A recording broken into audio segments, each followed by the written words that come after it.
I get to play Star-Lord. Who? Star-Lord, man!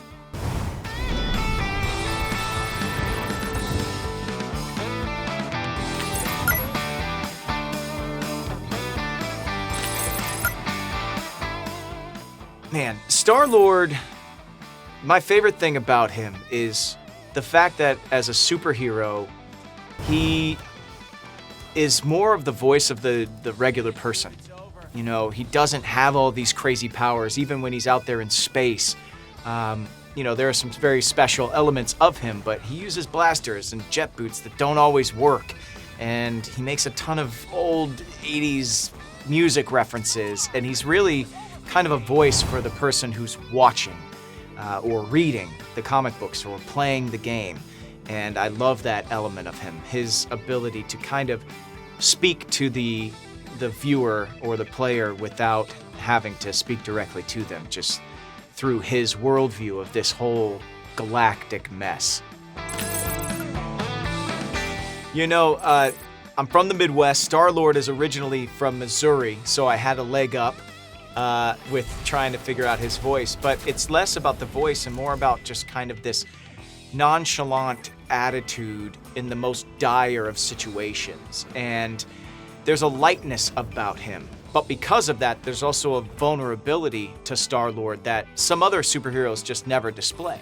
I always talk about how when Star-Lord gets freaked out, he might even let out a yelp like a "Ah!" Like, that's a Star-Lord thing that you would just never see Captain America do or any of those guys. So for me, it's kind of a natural tone. He's from close to where I'm from, but it's more about just having fun in the craziest situations and acting as though you're impervious, even though you know you are not. And that's what that's really his voice in a nutshell. Oh man, there's so many. I think I said earlier, I love the fact that he really has access to different parts of pop culture that you can bring into a game like this.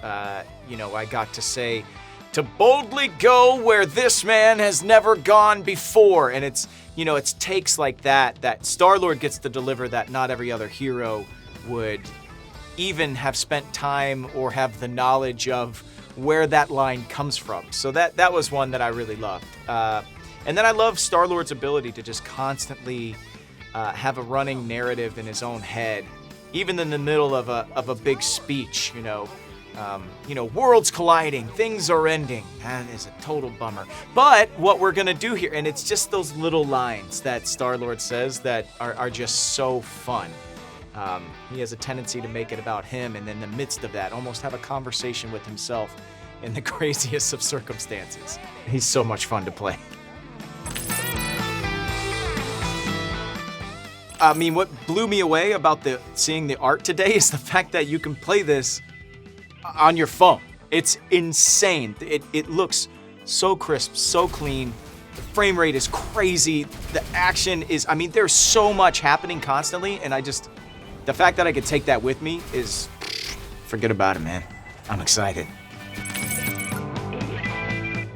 The Marvel multiverse situation, especially after Jonathan Hickman's run on Avengers, is something I've been very interested in. It all closes down into itself, Secret Wars happens, and then it blows back open, and there's just all of these universes and different variations of our favorite Marvel characters to explore. And you see into the Spider-Verse, and you understand that there's this many Spider-Men everywhere.